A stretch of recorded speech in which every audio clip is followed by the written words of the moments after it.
Bab 951. Makanan kita selanjutnya. Yah, saya hanya berharap makanan ini bukan yang terakhir. Aku belum menyelesaikan penelitianku. Aku tidak ingin berakhir seperti ini. Charlie bergumam sambil mengunyah dagingnya. Kesana kemudian mengambil sebotol besar minuman keras dan menenggaknya sebelum berkata, "Aku benar-benar tidak tahu apa yang kau pikirkan, Charlie. Mengapa meninggalkan hidupmu sebagai pewaris tahta di Rhoduns untuk melakukan penelitian genetik?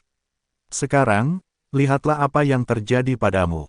Bukan hanya keluargamu sendiri yang menolakmu, tapi kamu juga hanya akan menjadi pion bagi Canaya atau Remdik, terlepas dari pihak mana yang akan kamu pilih. Kamu memiliki bakat besar untuk berkultivasi, tetapi kamu malah menggunakan semuanya untuk penelitian. Tentu saja, kamu menjadi seorang Archmage, tetapi kamu mungkin sudah melewati Divine Realm sejak lama jika kamu hanya berfokus pada kultivasi. Apa yang mendorongmu untuk membuat dirimu menderita seperti ini?" Charlie, yang terbaring di tanah, menatap ke sana dan botol minuman keras itu sambil menjawab, "Biar aku minum seteguk minuman keras itu, dan aku akan memberitahumu." Kesana melirik botol itu sebelum mengambilnya dan menuangkan minuman keras itu langsung ke mulut Charlie. Setelah meneguk minuman keras yang belum pernah ia coba seumur hidupnya, Charlie melempar senyum masam kepada Kesana dan bertanya, "Apa kamu akan percaya jika aku mengatakan padamu bahwa ada yang mengutukku?" "Kutukan." Kesana menatapnya dengan tatapan bingung dan menggeleng pelan sebagai jawaban. "Aku tidak tahu apa yang kamu bicarakan." Charlie menghela nafas tak berdaya saat dia menjawab, "Biar kujelaskan begini. Alasan dibalik kemajuan kultivasi saya yang cepat adalah karena saya dapat memahami metode kultivasi dengan cepat. Bahkan tidak berlebihan untuk mengatakan bahwa saya mendapatkan sensasi aneh ini setelah melihat sebuah teknik dilakukan sekali. Ini seperti bertanya pada diri sendiri apa yang akan Anda dapatkan jika ditambah 1. Anda sudah tahu jawabannya tanpa harus melakukan perhitungan. Itulah mengapa saya bilang Anda jenius.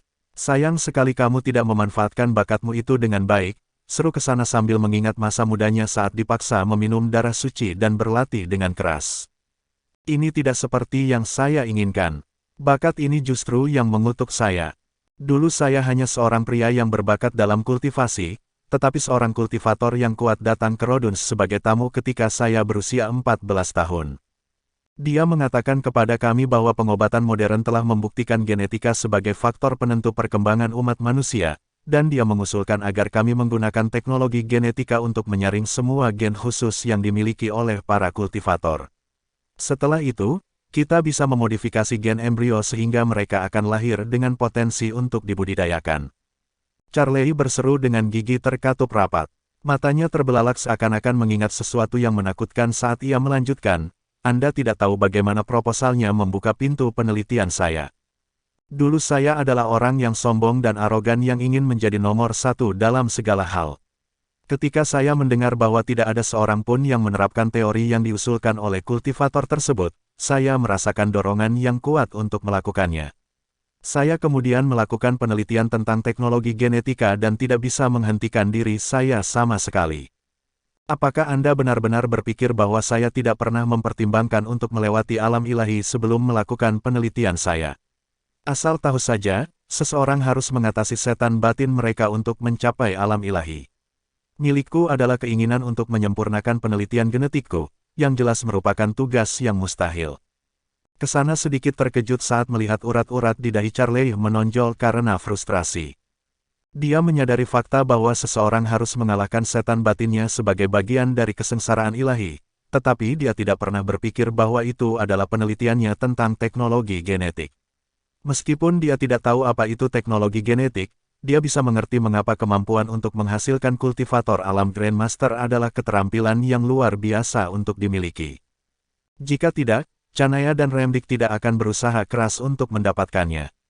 "Saya mungkin tidak dapat memahami apa yang Anda bicarakan, tapi saya rasa saya dapat memahami rasa sakit Anda," kata Kesana sambil terlihat berpikir keras. Charlie menggelengkan kepalanya. "Tidak, kamu tidak mengerti. Ketika saya masuk ke dalam lubang kelinci dalam penelitian saya bahkan tidak bisa membuat diri saya berkultivasi lagi. Satu-satunya hal yang saya lihat ketika saya menutup mata adalah semua data ilmiah yang saya kumpulkan dari eksperimen saya. Maksudku, bagaimana lagi menurutmu Jonathan bisa menangkapku? Mengingat tingkat kultivasiku, aku ke sana meraih ranselnya dan melompat ke samping sebelum ia sempat menyelesaikan kalimatnya.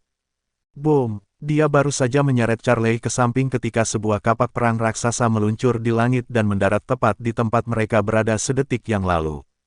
Kesana perlahan-lahan mengenakan ransel di punggungnya sambil menatap langit. 3 sosok terlihat turun dengan cepat dengan parasut terbuka. Mereka ternyata adalah para pembudidaya dari Remdik.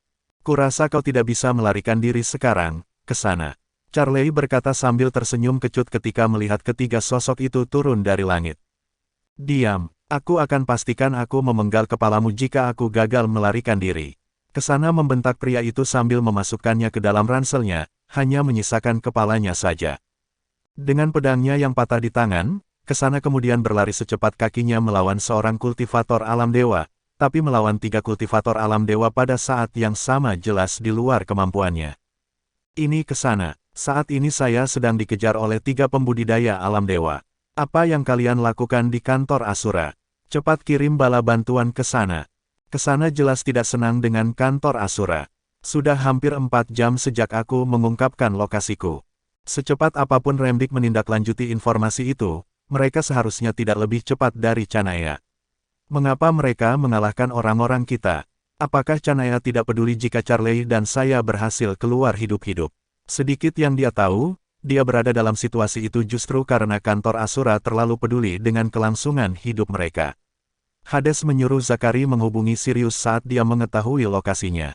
Karl yang sekarang menjadi nomor 1 telah memimpin para pembudidaya dari pasukan khusus kegelapan dalam sebuah misi untuk menyelamatkan Kesana dan Charlie. Karena mereka telah berangkat terlebih dahulu, mereka sudah setengah jalan saat menerima informasi terbaru tentang lokasinya. Karena itu, mereka harus mengubah arah dan mengandalkan helikopter militer atau alat transportasi darat lainnya untuk segera mencapai ke sana. Namun, ada hal yang berbeda bagi Remdik. Pasukan mereka sedang berada di pangkalan militer ketika mereka menerima informasi lokasi ke sana. Oleh karena itu, mereka hanya perlu menaiki helikopter dan langsung menuju ke sana. Meskipun mereka lebih jauh, mereka bisa sampai lebih cepat daripada orang-orang dari kantor Asura. Buk, buk, buk, buk. Ketiga sosok itu memotong parasut mereka ketika mereka cukup dekat dengan tanah dan mendarat dengan kaki mereka. Mereka kemudian meluncurkan diri mereka ke arahnya dengan kecepatan tinggi sehingga mereka hanya meninggalkan bayangan diri mereka sendiri. Pria berotot dari ketiganya menghancurkan atap sebuah rumah sambil menginjaknya dengan keras dan menghilang dari pandangan. Hal berikutnya yang Kesana tahu, pria itu muncul kembali di hadapannya. Serahkan Charlie, dan kami akan mempertimbangkan untuk mengampuni nyawamu. Bab 952. Retak. 2 pembudidaya lainnya mengetuk buku-buku jari mereka dengan keras saat mereka berdiri di atap di belakang Kesana. Kesana memegang pedangnya yang patah di depannya dan mengangkat bahunya untuk menggeser ransel ke bawah lengannya. Dia kemudian menekan pedang itu ke tenggorokan Charlie sambil memelototi pria kekar di depannya. Saya tahu bahwa kalian di sini hanya untuk Charlie. Aku akan segera membunuhnya jika ada di antara kalian yang berani melangkah lebih jauh. Apa masalahmu, perempuan? Kamu hanyalah seorang budak bagi Jonathan. Dia tidak akan segan-segan membunuhmu jika kamu merusak rencananya.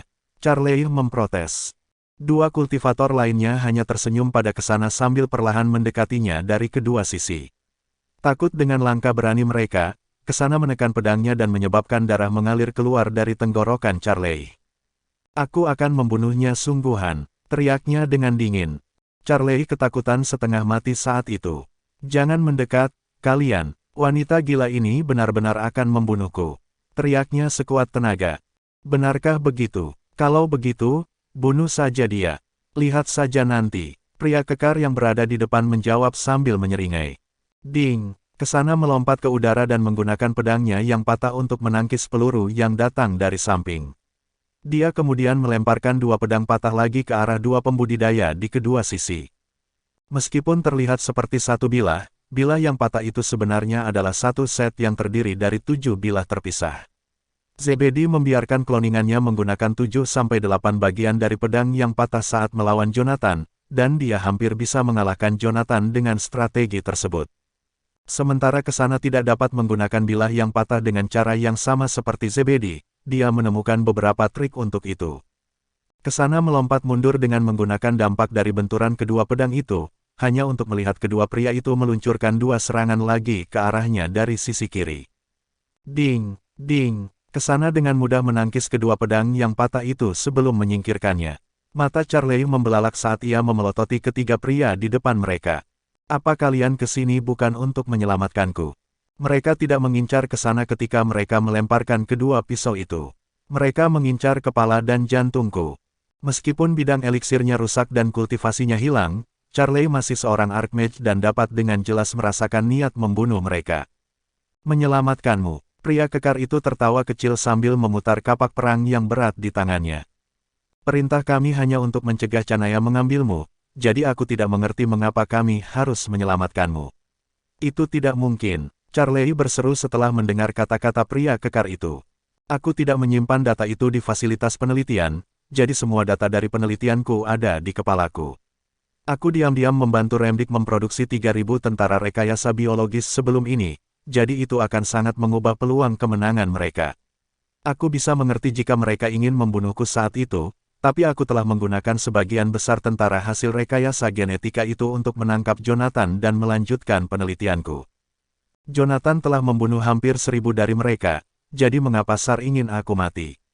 Saat ini, mereka membutuhkan pengetahuan dan keterampilan saya untuk menciptakan lebih banyak tentara hasil rekayasa genetika. Tak masuk akal jika mereka ingin saya dibunuh. Setelah memeras otaknya sebentar, Charlie menyadari sesuatu dan memberitahu ke sana dengan suara bergetar, ini bukan SAR yang ingin aku mati. Apa yang kamu bicarakan? Kesana bertanya dengan bingung sambil tetap menatap ketiga pembudidaya itu. Charlie mencibir pada ketiga pembudidaya di depan mereka sambil melanjutkan, segalanya pasti sangat buruk bagi Remdik sekarang. SAR tidak akan pernah ingin aku mati pada saat seperti ini. Bahkan jika dia ingin membunuhku, dia hanya akan melakukannya setelah aku benar-benar jatuh ke tangan Canayan. Anda bahkan tidak memiliki kesempatan untuk mengalahkan ketiganya, jadi mengapa mereka ingin membunuh saya? Itu karena aku memiliki potensi untuk mempengaruhi hasil perang di Doveston. Dan beberapa orang tidak ingin SAR mendapatkan Doveston. Kesana mengangkat ransel di atas bahunya sambil berkata, saya tidak mengerti apa yang Anda katakan, tapi guru mungkin tertarik untuk mendengarkan Anda. Saat itulah dia mendengar pesan dari pasukan khusus kegelapan melalui lubang suara. Mereka mengatakan kepadanya bahwa para kultivator dari pasukan khusus kegelapan sedang menuju ke arahnya dan berjarak sekitar 20 mil. Para pembudidaya alam dewa dapat menempuh jarak puluhan meter dalam satu langkah, dan dia dapat memotong jarak itu menjadi setengahnya dengan berlari ke arah mereka pada saat yang sama. Pertarungan terakhir akan terjadi dalam 5.000 meter terakhir di antara mereka. Sambil berlari, Kesana menghindari serangan dan menenggak sisa darah suci yang ada di dalam botol. Darah suci itu diekstrak dari darah Alexievich, Kaisar Remdik, jadi satu tegukan saja sudah cukup untuk membuat para pembudidaya menjadi sangat bersemangat dan sangat meningkatkan indera mereka. Kesana merasa seolah-olah bagian dalam perutnya terbakar setelah dia meminum setengah botol darah suci. Dalam keadaan normal, indera spiritualnya hanya dapat menjangkau radius hingga 80 meter. Namun, dengan dorongan dari darah suci, ia mampu menjangkau 2 kali lebih jauh. Kapak raksasa itu telah memblokir jalan di sebelah kanan sepenuhnya, dan pedang panjang itu memiliki peluang 60% untuk membunuh Charlie.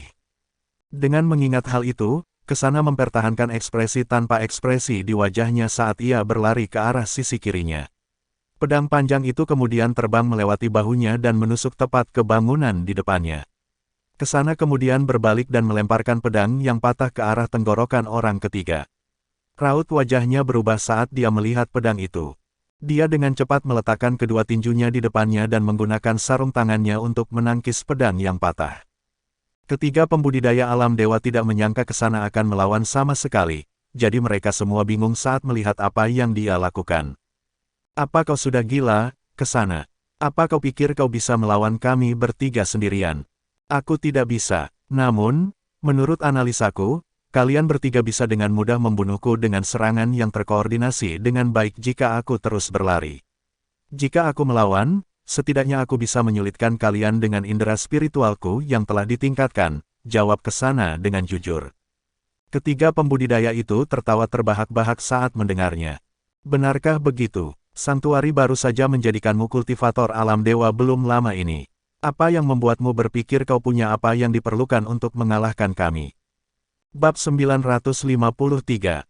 Pada saat itu, tidak hanya mulut dan hidung Kesana mengeluarkan darah, tetapi darah juga menetes dari mata dan telinganya. Orang biasa pasti akan kehilangan arah dalam kondisi seperti itu.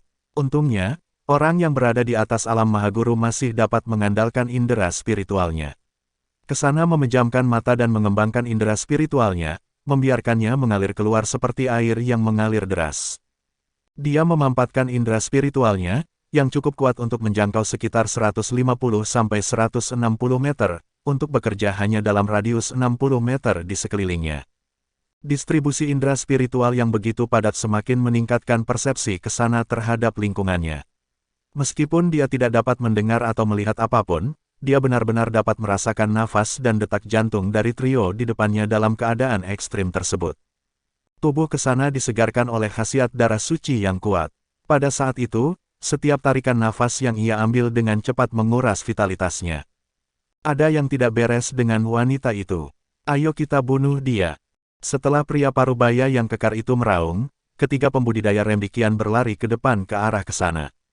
Retak, bumi hancur berantakan. Sepatu bot Kesana, yang secara khusus dibuat khusus untuk pertempuran, meledak berkeping-keping saat dia menginjak tanah.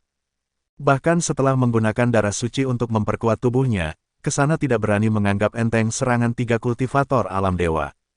Ujung pedang itu nyaris menyerempet hidung Kesana saat dia menghindar ke samping. Detik berikutnya, dia tiba-tiba menusukkan pedang yang patah di tangannya, membenturkan senjatanya dengan sepasang sarung tinju. Dia merunduk dan menyelinap di bawah bilah kapak yang besar. Dengan kedua tangan menopangnya, Kesana menendang dagu pria berotot itu dengan kedua kakinya. Bam! Sebuah dentuman keras terdengar saat pria berotot itu menutupi dadanya dengan kedua tangan dan terbang mundur ke arah langit. Di sisi Kesana, pedang panjang dan tinju mengayun ke arahnya lagi. Mengacungkan ketujuh pedang yang patah, dia membentuk barisan pedang di sekelilingnya. Tapi tinju yang datang di sebelah kirinya langsung menghancurkan susunan pedangnya dan menghantam bahunya. Kesana kehilangan keseimbangan dan terlempar ke belakang. Dia terpaksa memutar tubuhnya di udara untuk menghindari pedang panjang di belakangnya. Namun, kolaborasi ketiganya sangat sempurna. Seolah-olah mereka telah melatih formasi mereka ratusan kali. Saat Kesana berputar, pedang panjang dan ramping itu menusuk rusuknya. Sambil jatuh ke dalam pelukan pria itu, dia menjambak rambut kultivator yang memegang pedang dan menghantam wajahnya. Suara tulang patah bergema. Kemudian, dia buru-buru melompat dan mendarat di atap sebuah bangunan 3 lantai di pinggir jalan. Dengan pedang panjang tertancap di tulang rusuknya, Kesana menjentikkan pergelangan tangannya untuk membuang sepotong besar kulit kepala yang berdarah sambil memegang ransel di tangan kirinya. Di udara tadi, dia membuang pedangnya yang patah dan melepaskan ranselnya. Jika tidak, pedang panjang yang menembus tulang rusuknya juga akan menembus Charlie, yang berada di dalam ransel.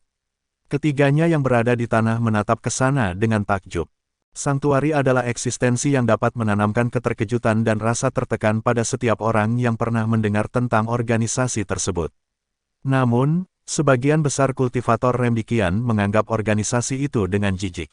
Lagi pula, selain sejumlah kecil orang seperti Djokovic dan yang lainnya, para pembudidaya alam dewa Santuari dipelihara, seperti sayuran di rumah kaca. Jika 20 pasang pembudidaya alam dewa dari Santuari dan dunia luar diadu satu sama lain dalam pertarungan 1 lawan 1, hasilnya akan sangat mengejutkan, bahkan jika satu pembudidaya dari Santuari dapat memenangkan pertandingan. Oleh karena itu, ketiganya tidak merasakan tekanan sedikit pun saat menghadapi Kesana. Tanpa diduga, dia berhasil melukai salah satu dari mereka dan merobek kulit kepalanya bahkan ketika mereka mengeroyoknya. Meskipun dia juga ditikam, ketiga kultivator itu masih tercengang. Sebagai sesama kultivator, mereka memahami bahwa dia berada di ujung tali, dan darah suci terus-menerus menguras tenaganya. Apa yang gagal mereka pahami adalah alasan yang memotivasi dia untuk berusaha sekuat tenaga. Sang kultivator, yang wajahnya hancur dan kulit kepalanya dicabik-cabik oleh Kesana, menjerit kesakitan, "Sialan, bunuh dia, aku akan membunuhnya." Sementara itu, Kesana mengulurkan tangan kanannya untuk meraih gagang pedang yang tertancap di tulang rusuknya dan perlahan-lahan mencabutnya. Ah! Darah suci telah meningkatkan persepsi Kesana beberapa kali lipat. Meskipun itu dapat membantunya mengendalikan segala sesuatu di sekitarnya dengan lebih baik, efek darah suci juga memperkuat semua inderanya yang lain. Dalam keadaan normal, lubang di tubuhnya akan menjadi luka yang parah. Sekarang rasa sakitnya semakin parah. Kesana merasa seolah-olah seseorang menancapkan paku logam yang tak terhitung jumlahnya ke dalam tulang-tulangnya, membuatnya gemetar. Saat ia mencabut pedang panjang itu inci demi inci, darah mengucur deras seperti air mancur. Namun, detik berikutnya, dia menggunakan energi spiritualnya untuk menutup luka yang menganga. Ayo, Kesana mengarahkan ujung pedang ketiga pembudidaya di bawah dan berkata dengan lembut, setelah saya membunuh kalian semua, saya bisa pergi melihat lautan. Suaranya tidak bercampur dengan sedikit pun kemarahan atau kedinginan. Dia hanya berbicara dengan nada datar. Namun, kata-katanya membuat bulu kuduk ketiganya merinding. Kesana tidak lagi terganggu oleh luka-lukanya. Ketidakpeduliannya adalah sebuah kondisi yang benar-benar terlepas dari emosi. Jelas sekali, ia telah berdamai dengan kemungkinan kematian. Kita harus menyelesaikan misi kita. Bahkan jika kita mati di sini, kita tidak akan membiarkan Charlie selamat, teriak pria parubaya berotot itu. Kemudian, dia melemparkan kapak raksasanya ke arah bangunan di bawah kaki Kesana sementara dua pembudidaya lainnya melompat ke udara dan menyerangnya. Tubuh Kesana bergoyang, meninggalkan kabut darah yang mengepul di udara sebelum ia berlari ke arah pria yang mengalami trauma wajah yang parah. Dia mengincar yang paling lemah di antara mereka, karena dia tahu bahwa dia tidak memiliki kesempatan untuk menang melawan ketiganya. Meskipun begitu, dengan memanfaatkan kesempatan singkat sebelum mereka mengepungnya, Kesana merasa ia masih bisa mempertaruhkan nyawanya untuk mengalahkan salah satu dari mereka. Sedangkan untuk Charlie, dia tidak bisa repot-repot melindunginya lagi.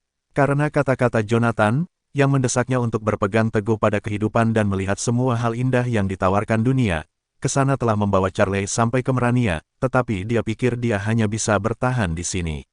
Saya dibesarkan di antara pembantaian yang tak berkesudahan, jadi saya kira saya ditakdirkan untuk menemui ajalnya di medan perang. Pada akhirnya, aku tidak ditakdirkan untuk melihat hal-hal indah di dunia. Matahari, pantai, dan ombak.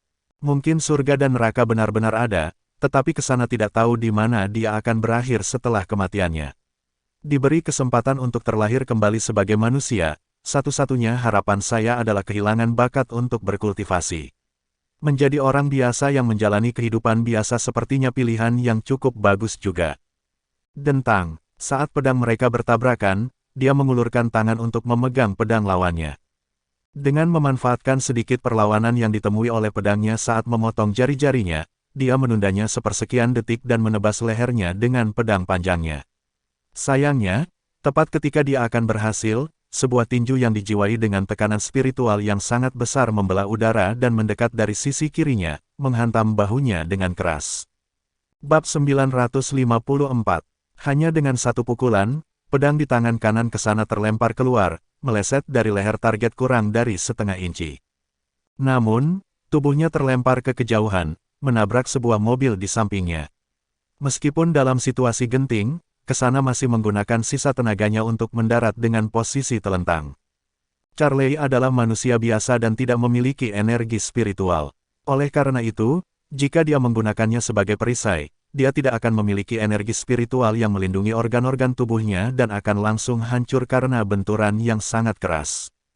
Sementara itu, di tanah, Kesana bersandar pada mobil yang penyok dalam, darah menyembur dari mulutnya. Pukulan itu telah menghancurkan bahu dan tulang rusuk kirinya, dengan serpihan tulang menusuk paru-paru kirinya. Tubuh Kesana benar-benar hancur. Hal terburuknya adalah, energi spiritual Kesana berantakan, dan ia tidak dapat mengumpulkannya untuk mengobati luka-lukanya. Darah menyembur dari mulut dan hidung Kesana saat dia menunduk untuk melihat tubuhnya sendiri. Keempat jari tangan kirinya terputus, dan lengan kirinya benar-benar hancur, menggantung lemas di bahunya. Meskipun babak belur, tangan kanan Kesana dengan keras kepala berpegang teguh pada tas ransel dalam pelukannya. Darah segar menetes di wajah Charlie, dan Kesana mengulurkan tangan untuk menyeka darah dengan tangan kanannya. Kamu masih hidup. Charlie terbaring dalam pelukannya, matanya yang kosong berkedip-kedip. Dia telah menyaksikan bagaimana Kesana berjuang melalui pertempuran itu. Terlepas dari kenyataan bahwa Kesana hanya bertarung melawan lawannya 2 kali, dan kedua pertarungan itu hanya berlangsung dalam hitungan detik, Charlie masih terguncang oleh gerakan ganasnya.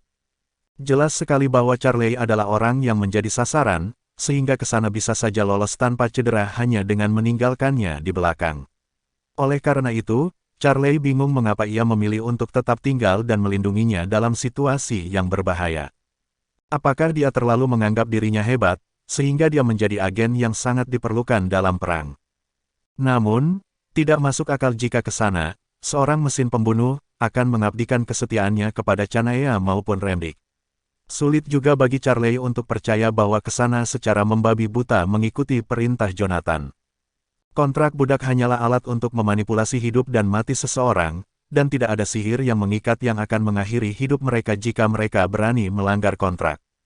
Melihat situasi yang ada, Charlie yakin bahwa Jonathan akan memaafkan Kesana meskipun ia memilih untuk meninggalkan misi yang diberikan kepadanya untuk menyelamatkannya. Saat itu 3 lawan 1, dan Kesana tidak memiliki kesempatan sama sekali. Terlebih lagi, kantor Asura tidak memiliki pembudidaya tingkat tinggi. Selain itu, Charlie pernah bertemu dengan Jonathan, dan menurut pemahamannya, Jonathan bukanlah seorang tiran. Oleh karena itu, semua faktor dipertimbangkan, meninggalkan Charlie sebenarnya adalah pilihan terbaik Kesana. "Mengapa kamu melindungiku?" Charlie bertanya dengan suara serak. Kesana tidak menjawab dan hanya mengangkat ranselnya lebih dekat ke tubuhnya. "Alasannya tidak penting. Kita akan segera mati. Di sini, bersandarlah padaku. Kita harus mati dengan bermartabat, mengangkat kepala tinggi-tinggi seperti manusia. Kita bukan robot atau alat." Kesana menyeka darah segar di wajahnya dengan susah payah. Dia hanyalah seorang gadis berusia 18 tahun. Jika ia harus mati sekarang, ia ingin mati dengan tenang. Mata Charlie setenang air yang tenang saat ia menatap Kesana. Ia perlahan membuka bibirnya ketika menyadari ada 3 orang yang mendekati mereka. "Katakan pada Sar bahwa dia sebaiknya membunuhku untuk selamanya. Jika tidak, dia akan mendapat murka dari para bangsawan Roduns." "Jangan khawatir," kata seorang pria kekar sambil tertawa kecil. "Para bangsawan Roduns tidak akan berperang dengan Remdik hanya karena orang gila." Dengan suara keras, kapak perang raksasa menebas Kesana dan Charlie. Namun, saat kapak perang itu jatuh, pria kekar itu terhuyung-huyung beberapa langkah ke belakang seperti merasakan sesuatu yang kuat. Saat dia mengambil kapak perang untuk melindungi dirinya, sebuah peluru menghantam kapak perang raksasa itu dan terlempar ke samping. Suara tajam dari senapan penembak jitu akhirnya terdengar. Sekelompok pria itu meringis saat melihat kawah peluru. "Penembak jitu, bunuh mereka dulu," teriak pria kekar itu. Mengikuti perintah pria kekar itu, pembudidaya yang terluka memegang pedang panjang di tangannya, melompat lebih dari 10 meter dalam satu gerakan dan membidik langsung ke kepala Charlie. "Buka!" Charlie meraung. Sebuah susunan misterius merah tua raksasa muncul di sekelilingnya dan menjelma menjadi perisai roh yang rumit, melindungi Charlie dan Kesana di belakangnya. Kultivator yang terluka mengayunkan pedang panjangnya ke arah perisai roh, tapi perisai itu hanya bergetar sedikit sebelum kembali ke kondisi stabil. Benda ini bisa menahan serangan seorang kultivator alam dewa. Kesana, yang sedang menunggu ajalnya, membelalakan matanya tak percaya pada Charlie saat melihat perisai roh itu. "Bukankah kau sudah kehilangan energi spiritualmu?" "Saya seorang ilmuwan." Charlie tertawa kecil. "Aku bisa merancang bahan peledak yang merespons perintah suara. Kancing di bajuku adalah sebuah saklar, dan bagian depan bajuku bertuliskan susunan misterius. Itu dinonaktifkan dalam keadaan normal. Namun, di bawah perintahku, itu akan meledak dan mengaktifkan susunan misterius di kemeja." Dentang. Sebelum Charlie sempat menyelesaikannya, kapak perang raksasa itu sudah mendarat di formasinya. Pukulan itu jelas berdampak pada keampuhan susunan misterius itu, karena mulai menunjukkan tanda-tanda kehancuran. "Hei, bukankah kita punya bantuan? Di mana mereka?" Charlie berteriak dengan cemas. Saklar tersembunyi itu adalah penemuannya, menggabungkan teknologi dan kultivasi. Dia bahkan tidak mempertimbangkan untuk menggunakannya ketika Kesana memotong anggota tubuhnya. Lagi pula, bahkan jika dia mengaktifkan susunan misterius itu, susunan itu akan hancur setelah energi spiritualnya habis, dan dia akan tetap lumpuh oleh Kesana. Tidak ada artinya menggunakan saklar tersembunyinya, bahkan jika dia berada dalam keputusasaan sekarang. Namun, Sekarang berbeda, ada secercah harapan untuk bertahan hidup. Oleh karena itu, Charlie mengaktifkan susunan misterius untuk mengulur waktu, agar bala bantuan dapat tiba tepat waktu untuk menyelamatkan mereka. Namun, tidak ada satupun gerakan setelah peluru itu. Bahkan orang gila seperti Charlie tidak bisa menerima bahwa secercah harapan telah hilang. Namun, Kesana tersenyum. Suara yang menghubunginya sebelumnya terdengar lagi di telinganya melalui lubang suara. Bertahanlah. Kami semakin dekat. 500 meter. 300 meter. Kami melihatmu. Retak. Saat perisai roh hancur di atas kepala Kesana, sebuah pedang panjang yang terlihat aneh menukik dari samping dan dilemparkan tepat ke arah dada pria kekar itu. Seorang pria, mengenakan jubah hitam dan topeng hitam, muncul tepat di depan Kesana, memegang perisai kayu yang berat di tangannya. Pasukan khusus kegelapan dari kantor Asura, dengan kode nama nomor 1, Karl mengumumkan dengan dingin pada ketiga Remdikian. Kemudian, dia memiringkan kepalanya ke samping untuk melihat ke sana dan berkata, kalian tidak akan mati, kan? Bab 955. Akhirnya, kamu sudah sampai. Charlie berteriak sebelum tertawa terbahak-bahak. Keempat anggota tubuhnya dipotong oleh Kesana setelah Jonathan membawanya dari Remdik. Bisa dibayangkan betapa menyiksanya Charlie sepanjang perjalanan. Namun, saat Charlie menatap Karl, dia diliputi oleh emosi yang pedih, merasa seolah-olah dia akhirnya bertemu dengan seseorang yang berada di sisinya. Bahkan dia sendiri tidak dapat menjelaskan rasa memiliki yang tiba-tiba membanjiri dirinya. Kesana menatap Karl dan merasakan rasa rileks menguasai dirinya. Nomor 1, saya telah membawa Charlie ke sini sesuai perintah Tuan kita. Aku akan menyerahkan sisanya padamu. Dengan itu, Kesana kemudian perlahan-lahan memejamkan matanya. Bahkan kedatangan Karl tidak akan berarti banyak baginya. Sejauh menyangkut kantor Asura, Charlie lebih penting daripada dirinya karena dia adalah senjata berharga yang bisa mereka gunakan dalam pertempuran. Di sisi lain, dia telah mengalami cedera serius. Bahkan jika mereka membawanya bersama mereka, kemungkinan besar dia akan mati dalam perjalanan. Dia hanya akan menjadi beban bagi mereka jika mereka membawanya. Dengan demikian, yang harus dia lakukan pada saat itu adalah menunggu kematian menimpanya. Itu adalah kenyataan yang menyedihkan bagi orang seperti dia. Ketika ia tidak lagi berguna, ia akan mengalami nasib yang lebih buruk daripada hewan liar. Namun, segera setelah Kesana memejamkan matanya, ia dapat merasakan beberapa energi spiritual mendarat di dekatnya, mengelilinginya.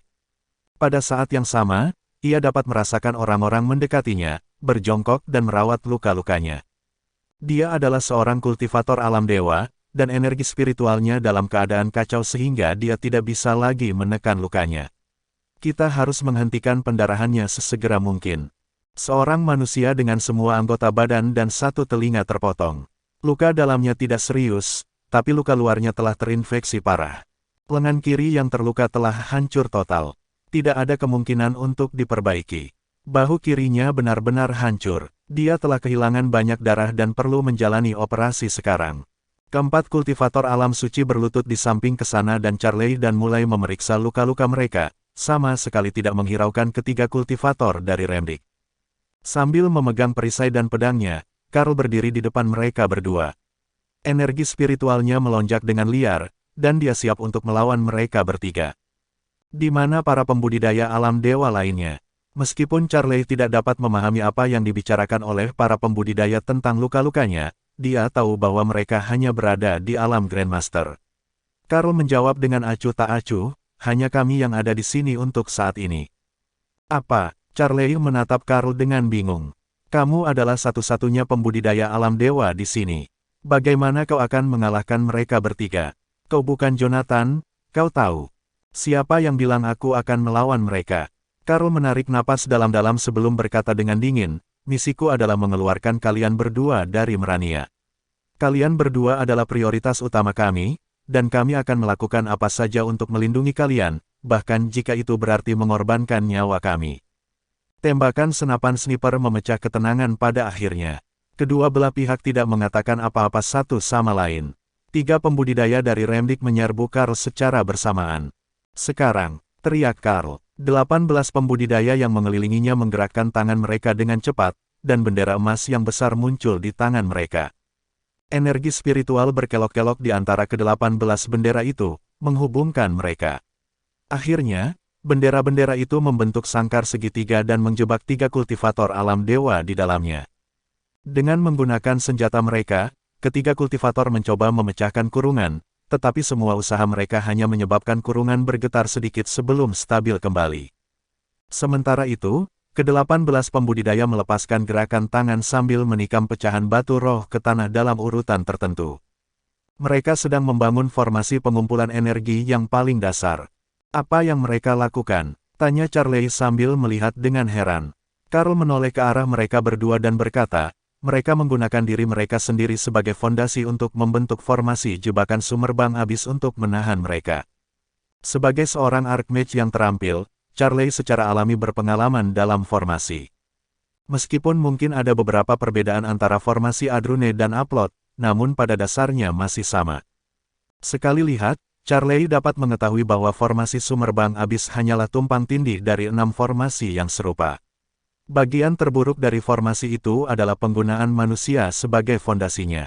Dengan kata lain, serangan dari 3 pembudidaya alam dewa mungkin telah diblokir oleh formasi itu, tetapi mereka sebenarnya diserap oleh 18 pembudidaya yang menstabilkan formasi itu. Meskipun kekuatannya terdistribusi secara merata, tidak mungkin 18 dari mereka bisa menahan serangan itu untuk waktu yang lama. Lagi pula, di Remdik, Vasily membutuhkan bantuan 30 orang sebelum dia berhasil menjebak Jonathan dalam formasi jebakan. 18 orang tidak cukup untuk menjebak 3 orang. Mereka tidak akan bisa bertahan lama, kata Charlie sambil menggelengkan kepalanya. Itu bukan urusanmu. Karl kemudian melirik ke arah pasukan khusus kegelapan. Jika ada yang gagal bertahan, akan ada orang lain yang menggantikannya. Jika semua orang mati, aku masih di sini. Selama kami masih ada, kami tidak akan membiarkan apapun terjadi pada kalian berdua. Boom, boom, boom. Mengikuti kata-kata Karl, 3 pembudidaya alam dewa dari Remdik memulai serangan bertubi-tubi. Hanya dalam hitungan detik, beberapa anggota pasukan khusus kegelapan yang menstabilkan formasi runtuh ke tanah. Pembudidaya pasukan khusus kegelapan yang lain kemudian akan menggantikan rekannya yang jatuh, menstabilkan formasi, dan menahan serangan dari 3 pembudidaya. Apa kalian belum selesai? Ucap Karl dengan dingin sambil menatap beberapa pembudidaya. Perawatan pertolongan pertama telah selesai. Kita bisa pergi sekarang, teriak seorang pembudidaya alam Grandmaster. Ayo pergi. Dengan itu, Karl melindungi kedua pembudidaya itu sementara mereka menggendong Charlie dan ke sana menggunakan energi spiritual mereka sebelum melompat ke udara. Karl mengertakkan gigi saat dia melihat para pembudidaya pasukan khusus kegelapan yang mencoba yang terbaik untuk bertahan. Tolong bertahanlah sampai saat terakhir. Kita perlu waktu untuk pergi. Tolong, kata-katanya terdengar dingin dan kejam. Namun, tak satu pun dari anggota pasukan khusus kegelapan yang menunjukkan tanda-tanda menyerah dan mundur. Mereka semua tahu betapa pentingnya Charlie. Kehadiran Charlie tidak hanya penting untuk pertempuran di Doveston, tapi juga akan mempengaruhi seluruh kantor Asura dan masa depan Canaya. Mereka harus menanggung segala macam rasa sakit dan siksaan meskipun itu berarti mereka harus menendang melawan tusukan. Karl berbalik untuk pergi tanpa ragu-ragu setelah menyelesaikan kalimatnya. Dia memiliki misinya sendiri. Seperti yang dia sebutkan sebelumnya, dia akan mengorbankan dirinya sendiri dan memberi mereka berdua waktu untuk melarikan diri jika semua anggota pasukan khusus kegelapan tewas. Saat itu, sebuah suara menusuk terdengar di langit. Karl mendongak dan melihat sebuah jet tempur Remdikian menukik ke arahnya. Wosh, wosh. Selanjutnya, 2 jejak asap putih muncul di bawah jet tempur itu. Ekspresi Karl berubah seketika. Berkumpullah ke arahku. Serangan udara datang. 4 pembudidaya alam Grandmaster dari kantor Asura mengubah arah mereka dan bergegas menuju Karl setelah mendengar teriakannya. Gelombang besar energi spiritual melonjak ke dalam perisai dan langsung memperbesarnya menjadi sebesar pintu. Karl mendarat di tanah dari udara dan menghantamkan perisainya ke tanah, melindungi ke sana dan yang lainnya di belakang.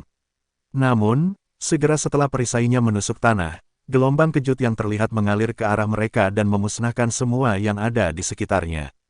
Bab 956. Meskipun perisai Karl dimiringkan ke tanah untuk mengurangi dampak gelombang kejut, saat gelombang kejut mencapai perisai, dampaknya masih membuat Karl terbang ke belakang karena dia mengilhami perisai dengan energi spiritual.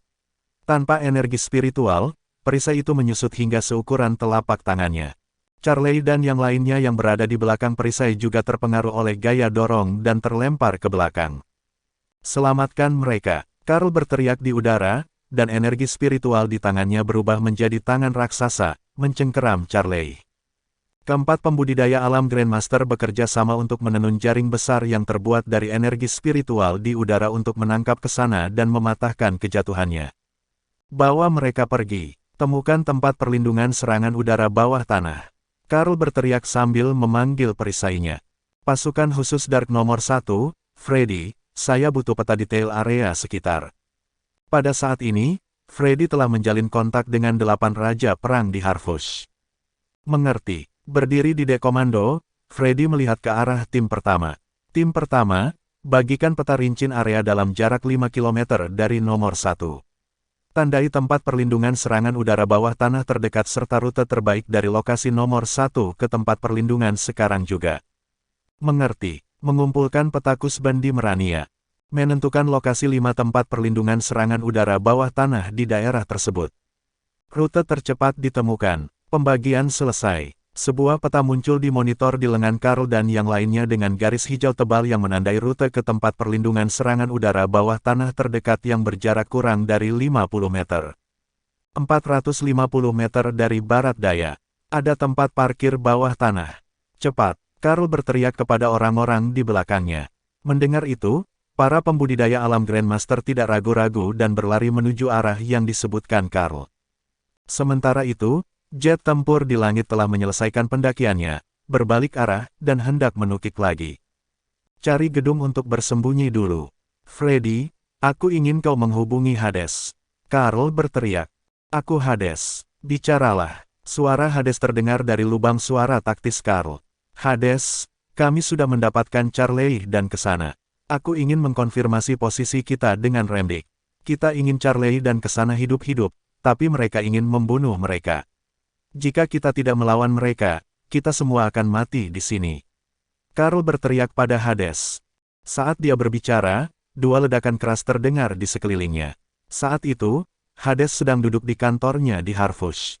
Dia menyandarkan tangannya di atas meja sambil memasang ekspresi serius. Bagaimana mungkin dia tidak tahu apa yang dikatakan Karl?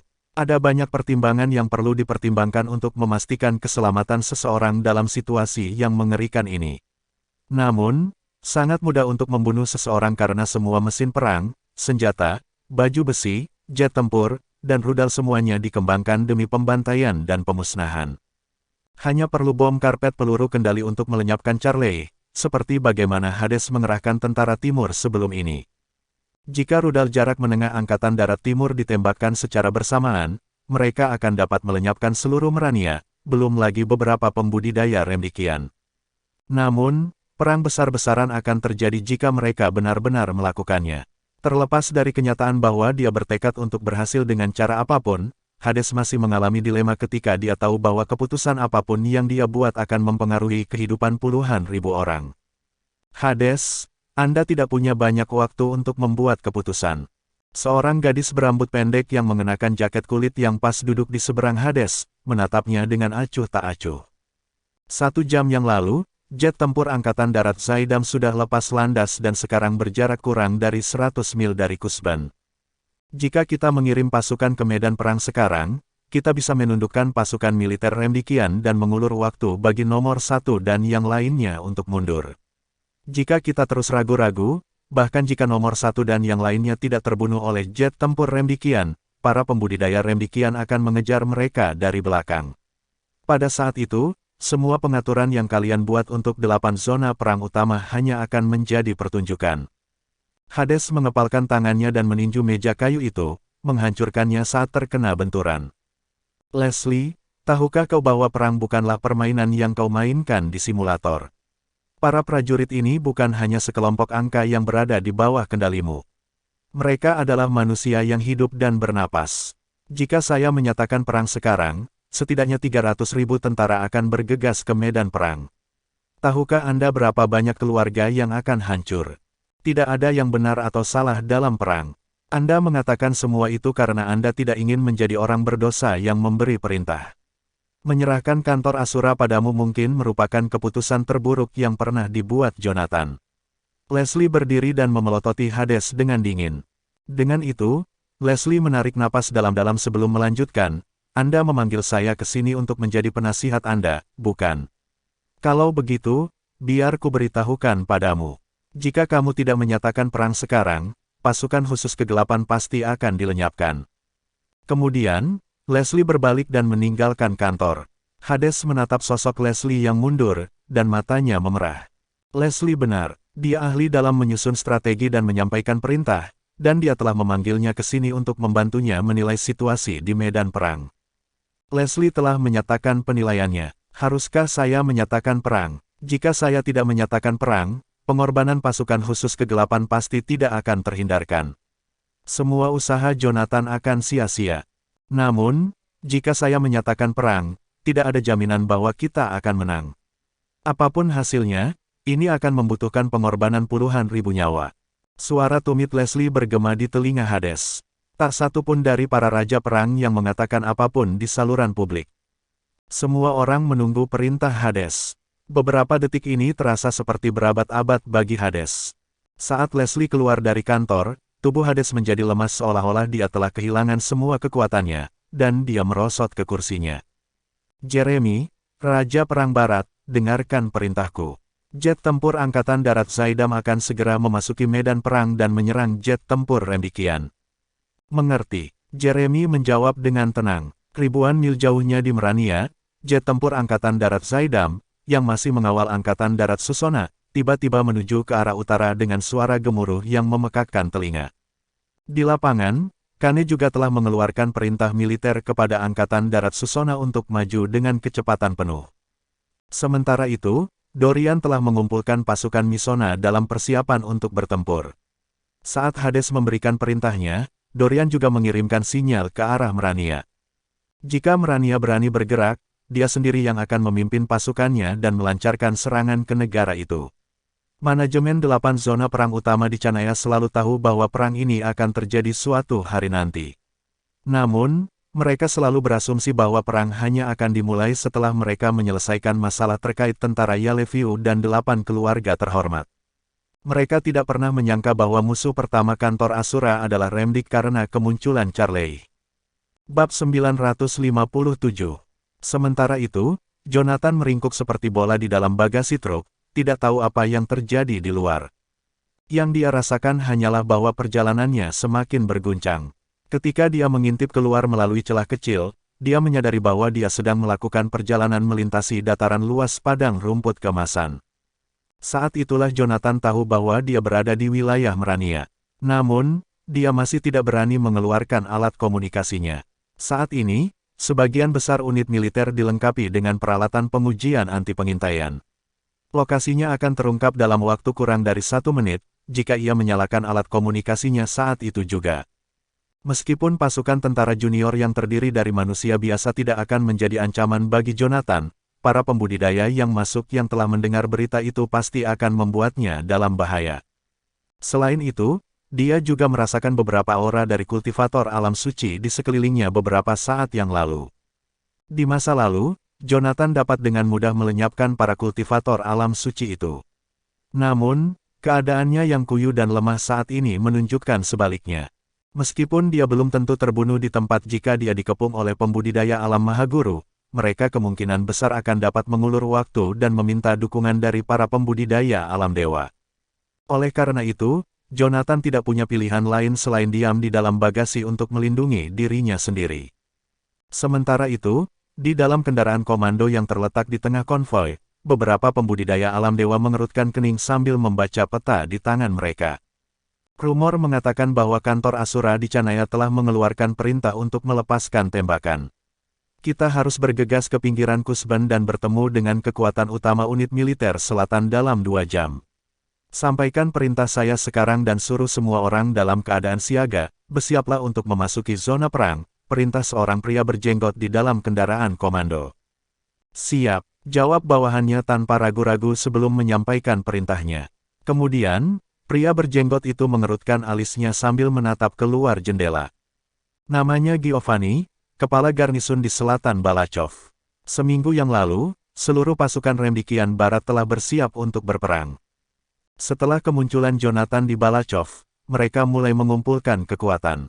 Awalnya, Giovanni mengira bahwa pasukannya akan dikerahkan untuk misi pencarian di sekitar Balachov.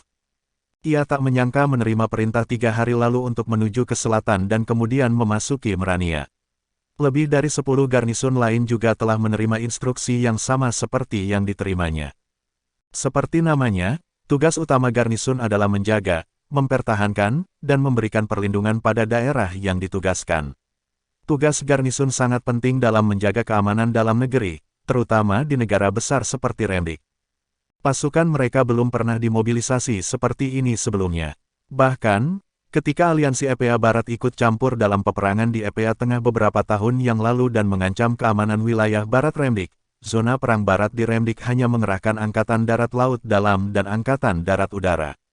Garnisun lainnya yang berada di wilayah Barat hanya menerima peringatan kesiapan tempur tingkat 2. Namun, mereka sekarang dikerahkan ke wilayah Merania, yang berjarak sekitar 2.000 km. Itu adalah mobilisasi militer berskala besar. Mereka adalah bagian dari salah satu pasukan paling utara. Adapun tentara dari selatan, mereka telah menyelesaikan proses reorganisasi sambil berjalan untuk berkumpul bersama pasukan lainnya. Secara keseluruhan, semua yang sedang terjadi dengan jelas menunjukkan bahwa perang akan segera terjadi. Giovanni berbalik dan menatap yang lain di dalam kendaraan komando. Sampaikan perintah saya. Semua orang harus beristirahat sebanyak mungkin. Kita adalah salah satu tim terakhir yang melapor ke zona perang, jadi saya khawatir perang sudah dimulai saat kita tiba di sana. Jika kita semua tetap tegang mulai sekarang, kita tidak akan bisa bertahan lama di medan perang. Beritahu semua orang untuk menyimpan kartu identitas mereka, karena itu adalah jaminan bahwa kita akan kembali ke rumah setelah semuanya selesai. Nada bicara Giovanni lembut dan halus, namun para komandan lain yang hadir merasakan hati mereka terenyuh. Remdik menghargai dan mengapresiasi para pahlawan. Mereka yang berhasil menaiki tangga dan menjadi komandan adalah orang-orang yang tidak hanya mencapai tingkat kultivasi tertentu tetapi juga mendapatkan prestasi tempur. Jika tidak ada bawahan yang akan menunjukkan rasa hormat kepada pemimpin mereka, tidak peduli seberapa tinggi tingkat kultivasi yang terakhir. Para veteran tahu persis apa yang dimaksud Giovanni. Kartu identitas itu hanya memiliki satu tujuan, yaitu untuk memastikan bahwa sisa-sisa prajurit yang tewas dalam pertempuran dapat diidentifikasi dan dikirim kembali ke kampung halaman mereka. Jet tempur Remdik dan Canaya saling serang di atas kota Kusban. Namun, para pemimpin tertinggi kedua negara tidak memperhatikan zona pertempuran udara. Sebaliknya, mereka memusatkan perhatian penuh pada kota kecil Kusban. Dengan ancaman jet tempur yang sudah tidak ada lagi, Karl dan timnya keluar dari bawah tanah dan mulai berlari ke arah selatan. Sementara itu, di jalan komersial di pusat kota, 3 pembudidaya alam dewa berhasil melarikan diri tanpa cedera. Lebih dari 30 anggota pasukan khusus kegelapan terbunuh dalam proses membantu Karl mengulur waktu. Sayangnya, tidak ada satupun dari mereka yang selamat. Ketika Karl menerima berita itu, dia merasakan api kemarahan yang membara di dadanya. Namun, dia tahu bahwa sekarang bukanlah waktu yang tepat baginya untuk bertindak berdasarkan dorongan hatinya dan membiarkan amarah menguasai dirinya. Satu-satunya tujuannya adalah membawa Charlie kembali. Kane dan pasukan Susona saat ini sedang menuju ke tempat Karl dengan menggunakan helikopter militer untuk memberikan bantuan. Menurut perkiraan Karl, paling lama 1 jam lagi mereka akan tiba. Satu-satunya hal yang harus dilakukan Karl adalah mengulur-ulur waktu. Teruslah berjalan dan jangan berbalik, katanya dengan dingin kepada 4 anggota pasukan khusus kegelapan yang berdiri di depannya. Misi kalian adalah melindungi mereka saat mereka bergerak maju. Saya akan melakukan yang terbaik untuk memberi kalian lebih banyak waktu. Setelah itu, kecepatan lari Karl menurun secara signifikan. Ini karena beberapa saat yang lalu, dia merasakan fluktuasi energi spiritual dengan cepat mendekatinya dari belakang. Setelah menyimpan perisai dan pedang panjangnya, Karl melambaikan tangannya dan melemparkan beberapa cakram hitam seukuran telapak tangan ke gedung-gedung di sekitarnya. Kemudian, sambil melompat ke udara, dia melemparkan lebih banyak cakram hitam ke segala arah. Dalam hitungan detik, puluhan cakram hitam diluncurkan. Pada saat yang sama, 3 orang di belakang Karl hampir menyusulnya dan hanya berjarak 100 meter darinya. Dengan segera, Karl berbalik dan pergi. Tanpa ragu sedikit pun, ia mengeluarkan sebuah remote control dengan tangan kanannya dan menekan tombol. Boom, boom, boom, boom. Serangkaian ledakan terdengar di belakang Karl. Ketiga pembudidaya Remdik itu sepertinya telah berjalan ke ladang ranjau. Tidak peduli bagaimana mereka mencoba menghindarinya, ledakan-ledakan itu mengepung dan mengepung mereka. Bagaimanapun, ledakan itu hanya bisa memperlambat langkah mereka sedikit. Meskipun bom yang dikendalikan dari jarak jauh itu sangat kuat, namun ketiganya tidak menginjak satu pun dari bom itu. Oleh karena itu, dampaknya saja tidak cukup besar untuk melukai tiga pembudidaya alam dewa. Ketika Karl merasakan perubahan drastis dalam energi spiritual mereka, dia menyadari bahwa lawan-lawannya pasti telah mengerahkan energi spiritual mereka untuk mempertahankan diri. Dengan ketukan ringan di kakinya, Karl mengeluarkan bom napalm yang tingginya setengah dari tinggi manusia dan melemparkannya ke belakangnya. Tiga sosok muncul dari kabut asap ledakan hampir pada saat yang bersamaan. Sementara itu, Karl, yang berada di depan, mengencangkan genggamannya pada senapan sniper di tangannya dan mengangkatnya ke udara. Boom! Saat Karl menarik pelatuknya, bom napalm langsung meledak tepat di depan ketiganya dan berubah menjadi bola api dengan diameter puluhan meter, menelan mereka bertiga. Bab 958. Menyaksikan api melalap ketiga Remdikian, Karl menjauhkan senjatanya dan berlari ke depan lagi. Bola-bola api memudar saat bom napalm berubah menjadi tetesan api yang menghujani langit. Tiga baut energi spiritual dapat dirasakan bergetar di udara ketika tiga kultivator dari Remdik mengibaskan residu yang mudah terbakar di perisai roh mereka. Sialan, kepung dia dari kedua sisi. Mari kita lihat berapa banyak lagi trik yang dia miliki. Pria kekar itu geram, menatap dua orang di sampingnya. Dengan raungan, dia mengangkat kapaknya yang besar dan melompat sementara dua pembudidaya lain yang bersamanya melesat ke depan secara diagonal. Mengetahui betapa hebatnya ketiga orang itu, Karl dilanda ketakutan ketika dia merasakan gerakan mereka di belakangnya. Seseorang mungkin seorang seniman bela diri alam dewa, tetapi akan membutuhkan upaya yang signifikan dari seorang kultivator alam dewa fase lanjut untuk memusnahkan seorang kultivator fase pemula dari alam yang sama dalam waktu singkat tanpa menggunakan taktik khusus. Tidak semua kultivator alam dewa dapat seorang diri memberikan kekalahan telak pada rekan-rekan mereka seperti yang dilakukan Jonathan karena pada dasarnya mereka berasal dari alam yang sama, meskipun dalam fase yang berbeda. Satu-satunya perbedaan yang membedakan mereka adalah energi spiritual mereka, jadi tidak mungkin yang satu dapat membunuh yang lain sebelum energi spiritual yang lain habis sepenuhnya. Mengingat hal itu, prospeknya suram bagi Karl sekarang karena ketiga pembudidaya itu mengejarnya ke tiga arah yang berbeda. Bahkan jika Karl lebih kuat dari mereka, dia hanya bisa melawan salah satu dari mereka pada satu waktu. Dua musuh yang tersisa hanya perlu melewati pertahanannya untuk menghabisi Charlie tanpa halangan apapun. Apa yang harus saya lakukan sekarang? Pikiran Karl berkecamuk saat ia memikirkan jalan keluar, namun tidak berhasil menghadapi serangan musuh yang bertubi-tubi. Mati! Seru pria bertubuh tegap itu sambil melemparkan kapaknya sejauh 30 meter ke arah Karl. Dengan cepat, Karl menggunakan perisainya untuk melindungi dirinya dari kapak tersebut sambil meluncur ke belakang, memanfaatkan momentum aliran air sebelum melarikan diri. Momen yang singkat itu cukup baginya untuk menyusun rencana. Dia akan memiliki kesempatan untuk menang jika dia bertarung 3 lawan 1 di satu tempat, bukan secara terpisah, karena situasi yang terakhir ini akan lebih sulit diprediksi oleh Karl. Ia berpikir bahwa ia harus pergi ke Charlie terlebih dahulu agar musuh tidak dapat mencapai Charlie tanpa melewatinya. Dengan pemikiran tersebut, Karl melompat ke depan dari tanah dengan gerakan yang ringan, tetapi musuhnya tampaknya telah memahami rencananya ketika mereka mendekatinya dari kedua sisi lebih cepat dari sebelumnya. Saat itu juga, perlombaan dimulai antara 4 petarung alam dewa di kota Kusban. Aku tidak bisa bertahan lebih lama lagi, Kane. Kapan anak buahmu datang? Aku butuh dukungan di sini. Karl berteriak sambil berlari. Kane juga sama cemasnya di atas helikopter militer. Setidaknya setengah jam lagi. Bertahanlah. Nomor 1. Apa kau serius? Ada 3 petarung alam dewa di sini. Karl mengumpat dengan marah, tahu betul bahwa berurusan dengan 3 seniman bela diri berada di luar kemampuannya. Sebenarnya dia bisa saja mengalahkan salah satu dari mereka, tapi menangkis 3 sekaligus adalah hal yang mustahil baginya. Bahkan jika ia dapat mencapai Charlie tepat waktu, bukan berarti ia dapat melindungi Charlie dari ketiga seniman bela diri itu jika mereka menyerangnya bersama-sama. Ini tidak mungkin. Haruskah aku membawa Charlie dan ke sana bersamaku dan meninggalkan keempat Grandmaster itu? Aku mungkin masih bisa mengulur waktu para kultivator Rembikian untuk sementara waktu jika aku mengalihkan perhatian mereka dengan melarikan diri. Atau haruskah saya membawa Charlie tanpa ke sana? Dia mungkin memberikan kontribusi yang signifikan, tapi Charlie harus hidup untuk memastikan kemenangan Asura.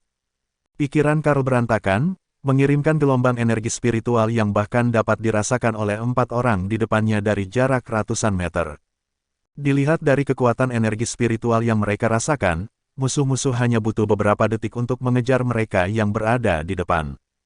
Ketika Karl melihat musuh-musuhnya hanya berjarak puluhan meter, dia mengatupkan rahangnya dan meneriakkan perintah di alat komunikasi, "Kalian datang dan hentikan mereka.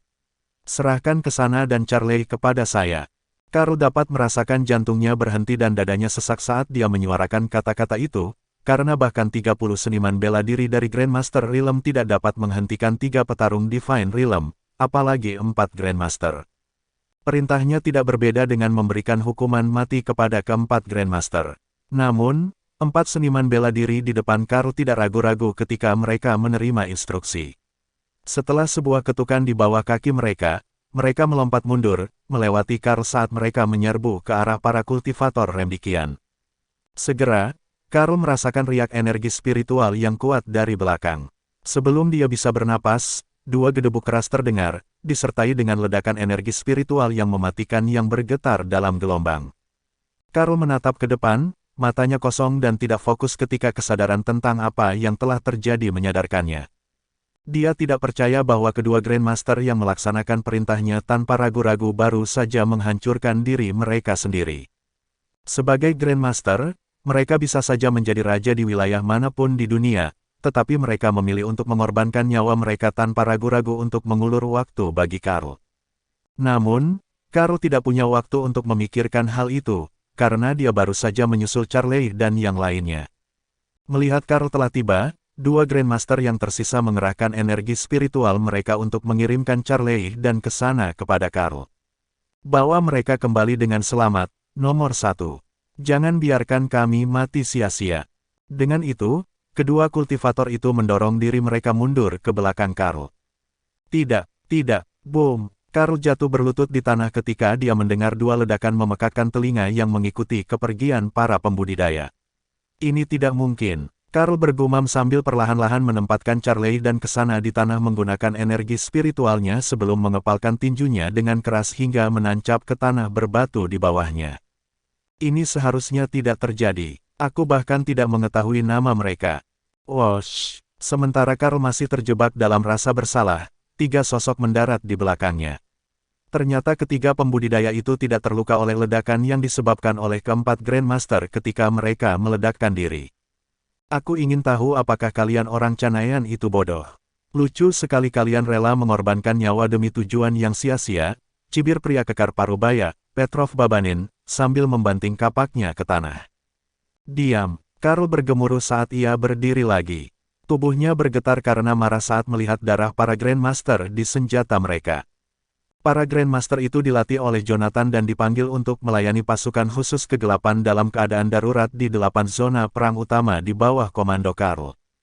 Bersama-sama, keempatnya membentuk setengah dari tentara elit kantor Asura dan dipandang sebagai aset yang tak tergantikan, tetapi mereka semua ditaklukkan dalam waktu kurang dari setengah jam.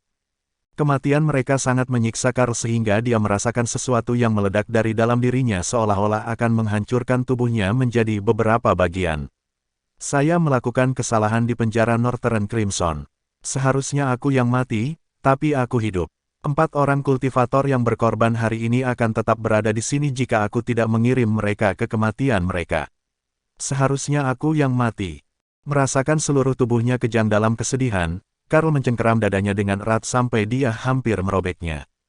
Aku pantas mati. Kalian semua pantas mati. Kita semua harus mati di sini bersama-sama. Asteris sambil menjerit, Karl mengambil perisai seukuran telapak tangannya, melemparkannya ke tanah, dan mendorongnya lebih dalam ke tanah dengan kakinya sambil mengerahkan ledakan energi spiritual yang kuat. Sinar energi bersinar dari tubuhnya bersama dengan cahaya neon dari perisai yang setengah terkubur, membentuk seberkas cahaya yang mengelilingi Charlie dan kesana seperti perisai. Dengan pedang di tangan, Karl memelototi ketiga pembudidaya itu saat matanya berubah menjadi merah darah. Matilah. 959. Setelah raungan keras, Karl berubah menjadi bayangan dan berlari ke arah pria parubaya yang kuat, Petrov. Dentang, kapak dan pedang beradu, mengeluarkan bunyi gedebuk yang mengejutkan. Sebuah retakan sepanjang 3 inci merayap di pedang Karl saat terjadi benturan. Melihat hal itu, Karl dengan cepat menghindari penyerangnya dengan telapak tangannya berada di ujung pedangnya sebelum menebas leher Petrov. "Waktumu sudah habis," katanya. Menanggapi serangan itu, Petrov melepaskan kapaknya dan mengulurkan tangan kirinya untuk mengubah gelangnya menjadi perisai spiritual yang menghalangi pedang Karl, melontarkannya saat kedua senjata itu beradu.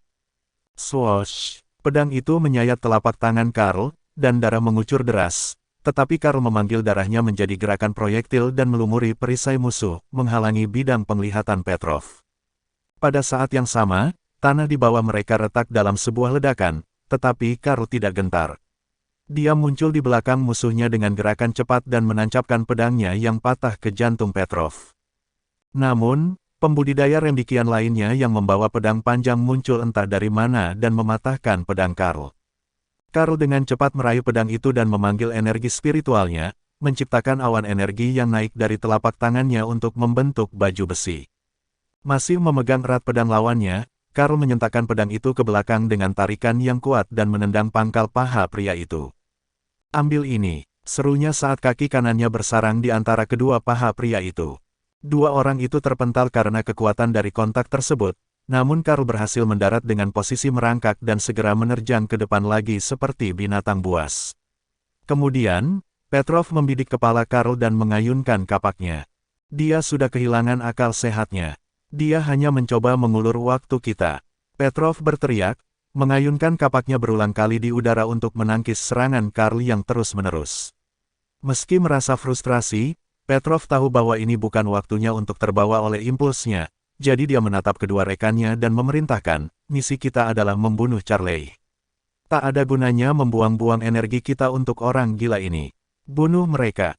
Sekarang setelah Petrov membeberkan rencana Karl, kedua sekutunya melirik Karl untuk terakhir kalinya dan berbalik untuk mengejar Charlie dan kesana, yang sama sekali tidak berdaya karena salah satu dari mereka telah dilucuti dari kultivasinya dan yang lainnya menderita luka-luka. Mereka tidak akan bisa bertahan dari serangan dua kultivator alam dewa dan hanya bisa menerima nasib mereka. Meskipun perisai itu ditanam di tanah di depan mereka dan masih dalam mode perlindungan, tidak ada yang bisa mengendalikannya. Dalam keadaan seperti itu, perisai roh tidak akan bisa bertahan lama. Dengan segala rintangan yang menguntungkan mereka, pembudidaya dengan pedang mendarat di depan Charlie dan kesana dengan seringai dan mengayunkan pedangnya ke arah perisai. Dentang, Charlie dan kesana tertegun saat melihat perisai roh itu sedikit bergetar, tapi untungnya, perisai itu tidak pecah. Setelah upaya pertama untuk memecahkan perisai, kultivator lain mengangkat tinjunya dan memberikan pukulan penuh ke arahnya, tapi perisai itu berhasil stabil setelah berkedip-kedip. Bagaimana ini bisa terjadi? Perisai spiritual seharusnya tidak memiliki kekuatan seperti itu tanpa dukungan dari energi spiritual. Seru pembudidaya remdikian dengan cemberut. "Hati-hati." Saat kedua pembudidaya itu bingung, suara Petrov tiba-tiba terdengar di belakang mereka. Mengikuti suaranya, kedua pembudidaya merasakan fluktuasi energi spiritual di belakang mereka, dan wajah mereka menjadi pucat. Saat mereka menghindar ke samping, Karl sudah berada di samping perisai, berpegangan pada perisai itu dengan kedua tangannya. Energi spiritualnya yang mengamuk begitu kuat sehingga seolah-olah dia hampir kehilangan kendali. Saat itulah ketiga pembudidaya remdikian menyadari ada sesuatu yang tidak beres. Energi spiritual dari tubuh Karl tidak naik ke langit, melainkan merembes jauh ke dalam tanah.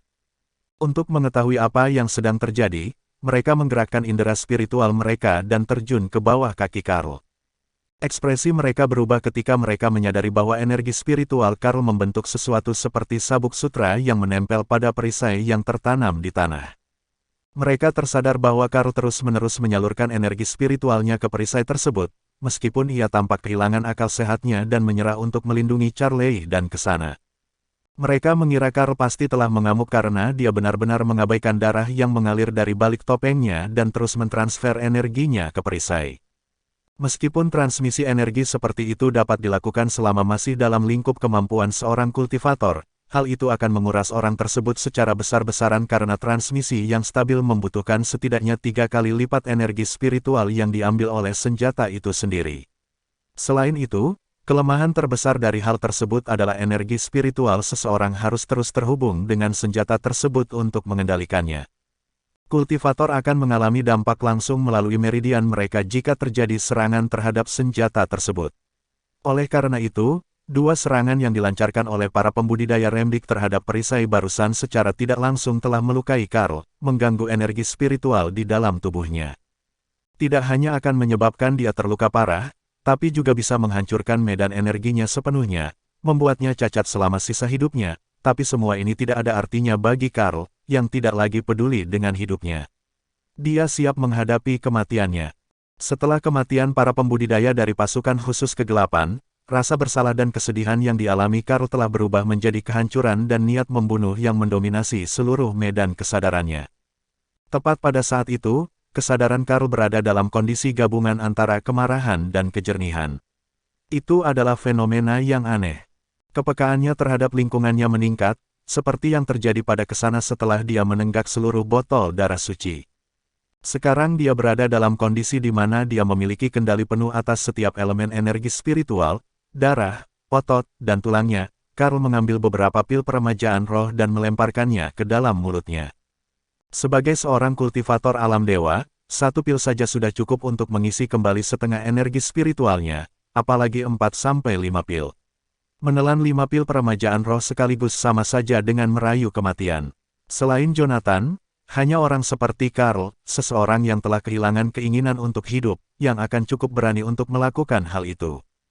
Kenyataannya, Karl tidak punya pilihan karena perisai di belakangnya terasa seperti jurang maut yang menyedot setiap ons energi spiritual yang dia lepaskan. Dia sangat membutuhkan lebih banyak energi spiritual untuk menghadapi musuh-musuhnya. Pada saat itu, tubuhnya tidak lagi hanya berupa darah dan daging, melainkan murni sebagai pemancar energi spiritual. Memperhatikan kegigihan Karl, sebuah perasaan tidak menyenangkan membanjiri ketiganya. Orang gila ini sama sekali tidak peduli dengan hidupnya. Jika kita tidak menghabisinya sekarang, dia mungkin akan mengulur-ulur waktu sampai bala bantuan dari Canaya tiba. Kita harus mengakhiri semuanya sekarang. Bunuh mereka semua. Petrov meraung sambil mengangkat kapaknya setinggi mungkin, menerjang ke arah perisai di belakang Karl. Memahami niatnya, 2 rekan Petrov melancarkan serangan terpisah untuk menghancurkan perisai roh. Perisai itu dimaksudkan sebagai alat untuk melindungi Charlie, tetapi juga merupakan kelemahan yang dapat merenggut nyawa Karl. Serangan balik yang terkoordinasi mungkin tidak akan menghentikan Karl dalam situasi ini, tetapi cukup untuk mengosongkan semua kemampuannya. Bab 960. Ark. Dengan raungan, Karl menghunus 2 senjata lainnya ketika dia melihat ketiga pria itu menerjang ke arahnya. Energi spiritual yang kuat menyebar ke sekitarnya dengan Karl sebagai pusatnya. Energi yang diberikan oleh pil peremajaan roh mengalir melalui meridiannya ke dalam anggota tubuh dan tulangnya. Energinya begitu kuat sehingga musuh-musuhnya merasa seperti jatuh ke dalam air yang dalam saat memasuki medan kekuatannya. Karl benar-benar mengabaikan nyawanya ketika dia melepaskan energi dari 5 pil peremajaan roh. Di bawah kendalinya, kekuatan dari pil-pil itu dimaksimalkan sampai ketiga pembudidaya itu merasa terperangkap dalam sarang laba-laba. Tidak bisa bergerak maju. Kemunduran seperti itu dapat dengan cepat membalikkan keadaan dalam pertarungan antar elit. Sedikit penundaan dalam kemajuan musuh sudah cukup untuk memberi Karl waktu yang cukup untuk bereaksi. Situasi berkembang dengan baik bagi Karl karena mereka telah memasuki wilayahnya. Hanya dengan 1 langkah, dia memposisikan dirinya di depan kultivator yang baru saja mengangkat tinjunya untuk melancarkan pukulan. Pedang dan pukulan mereka bertabrakan sebelum melewati satu sama lain saat darah muncrat. Karl mundur dan bergerak untuk berdiri di hadapan Charlie lagi, tapi indera spiritualnya menunjukkan kapak dan tinju besar mendarat di perisai rohnya. Batuk, serangan balik dari benturan dan energi spiritual menggerogoti meridian Karl. Karl, yang berada di udara, kehilangan kendali atas dirinya sendiri dan merasa seolah-olah tubuhnya terpotong-potong menjadi ratusan bagian. Gedebuk. Dia jatuh ke tanah dan terpelanting lebih dari 10 meter ke kejauhan hingga membentur tembok di pinggir jalan. Setelah benturan, dia mengejang dan menggeliat kesakitan, ingin berdiri lagi tetapi tidak berhasil. Sayangnya, dia bahkan tidak bisa menggerakkan jarinya. Energi spiritual yang kuat dan murni terus mengalir dari tubuhnya, tetapi dia tidak dapat menggerakkan otot, karena dia tidak dapat lagi merasakan energi spiritualnya, dia telah dilumpuhkan. Perisai roh yang dia tanam menyusut perlahan-lahan di dalam bidang penglihatannya sementara Charlie dan Kesana terbaring di tanah, menunggu kematian menghampiri mereka. Pada akhirnya, saya masih gagal. Karl membuka mulutnya, ingin mengatakan sesuatu, tapi dia malah batuk darah. Petrov menatapnya dengan dingin, dan berkata, "Kamu kalah." Kemudian, dia mengangkat kapaknya lagi dan mengayunkannya ke tengkorak Karl. Tetapi sebelum kapak itu menyentuhnya, suara ledakan bergema di udara. Mengaum, mengikuti raungan yang terdengar seperti teriakan binatang buas, kapak itu terlempar ke tanah oleh tengkorak binatang buas yang sangat besar. Di atas tengkorak itu muncul bayangan binatang besar dengan wajah seperti ikan dan gigi yang tajam. Ketika dua pembudidaya yang tersisa dari Remdik melihat bahwa binatang itu melindungi Charlie, mereka menyerbu untuk melancarkan serangan. Tetapi yang mengejutkan mereka, binatang itu menangkis serangan mereka hanya dengan sedikit gerakan. Mereka tidak bisa mempercayai mata mereka. Senjata spiritual yang tidak diketahui benar-benar berhasil dengan mudah menangkis serangan kekuatan penuh dari dua pembudidaya alam dewa bahkan tanpa penyok. Ini adalah senjata pertahanan yang sangat kuat. Terkejut, mereka menatap ke langit ke arah utara hanya untuk melihat tiga sosok mendekat dengan cepat dan mendarat di depan Charlie dalam waktu kurang dari 1 detik. Pria tinggi dan kurus dengan palu di sebelah kiri adalah Cyprus Blackwood, sedangkan pria pendek dan gemuk di sebelah kanan, yang melihat binatang di belakangnya begitu dia mendarat, adalah Severus Blackwood, juga pemilik binatang itu. Di antara mereka ada seorang pria gagah dengan tombak panjang yang memiliki raut wajah tegas. Itu tidak lain adalah Sirius, tetua ketiga dari keluarga Blackwood. Dia terengah-engah karena dia telah bergegas kemari untuk membantu rekan-rekannya. Bahkan, dia tidak akan berhasil jika Zakari tidak memberinya peralatan pasukan khusus kegelapan sebelum dia pergi. Sekarang, siapa yang mau bertarung? Sirius menantang sambil melihat ke arah tiga petarung dari Remdik, mengayunkan tombaknya.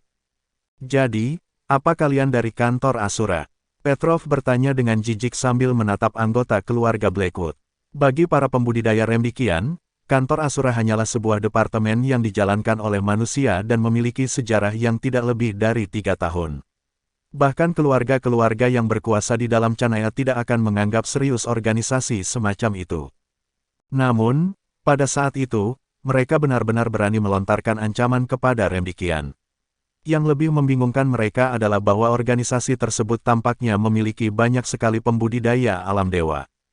Faktanya, situasi aneh seperti itu telah memenuhi ketiga pembudidaya itu dengan rasa kekalahan dan kekesalan yang tak terlukiskan.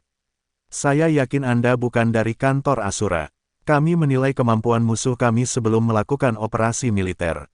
Jika kantor Asura benar-benar terdiri dari itu, banyak pembudidaya alam dewa, para petinggi kami tidak akan hanya mengirim 3 petarung ke sini. Jadi, bicaralah, siapa kamu? Petrov menginterogasi. Kami adalah Canayans. Sirius berseru sambil mengangkat tombaknya perlahan-lahan, menunjuk langsung ke hidung Petrov. Kami akan membawa mereka bersama kami dan akan membunuh siapa saja yang menghalangi kami. Dengan mengatakan itu, Sirius menoleh ke Severus di sebelah kanan. Bawa mereka bersamamu. Orang itu juga. Segera, jawab Severus pada saudaranya. Mengamati musuhnya dengan waspada, Severus menghampiri Karl dan menggunakan energi spiritualnya untuk mengangkatnya sebelum mundur. Sementara itu, makhluk tembus pandang itu bangkit dari belakang Sirius, mengamankan Charlie dan Kesana di dalam perutnya, dan berbalik untuk pergi. Para Remdikian berpikir keras saat melihat target mereka dibawa pergi dan memikirkan peluang untuk memenangkan pertarungan. Selain Sirius dan timnya yang kuat, senjata spiritual yang bisa bergerak sendiri sudah cukup untuk menghalangi mereka. Belum lagi Petrov adalah satu-satunya yang tidak mengalami cedera dari pertarungan sebelumnya dengan Karl dan Kesana. Ini berarti kartu mereka tertumpuk melawan mereka jika Sirius dan anak buahnya menyerang, tapi ketika mereka memikirkan tentang kamera pada mereka yang merekam bagaimana mereka menghabisi Charlie tepat di depan hidung mereka, mereka tahu bahwa mereka pasti akan menghadapi akibat yang parah begitu mereka kembali ke Rendik. Saat mereka ragu-ragu apakah mereka harus mengambil tindakan, suara Savannah yang acuh tak acuh tiba-tiba terdengar dari alat komunikasi mereka. Singkirkan dirimu di Merania jika ada di antara kalian yang membiarkan Charlie pergi. Ketiga pria itu menegang mendengar kata-kata yang sederhana dan lugas itu. Meskipun Savannah saat ini berada di Istana Kremalos di Saspiuberg, dia masih mengetahui perkembangan seluruh situasi. Itu hanya bisa berarti satu hal, mereka diawasi sejak awal. Mengetahui bahwa Sang Sar mengawasi mereka, ketiga orang itu menyerang ke arah Sirius tanpa ragu-ragu. Sirius merespon dengan cepat, mengacungkan senjatanya untuk membalas serangan diam-diam itu. Tombak hitamnya memantulkan secercah cahaya sebelum berubah menjadi garis halus yang menghantam kapak Petrov. Bam! Tekanan yang terkonsentrasi pada area permukaan yang kecil membuat Petrov terlempar, membuatnya terbang puluhan meter ke kejauhan. Kemudian, Sirius sedikit mengubah posisi tubuhnya dan melemparkan tombaknya ke arah pembudidaya dengan pedang, membuat suara benturan. Di saat yang sama, Siprus mengangkat palu untuk mengusir kultivator lain dengan sarung tangan. Sambil memegang tombaknya, Sirius memerintahkan dengan niat membunuh di matanya, bunuh mereka, Siprus. Bersambung.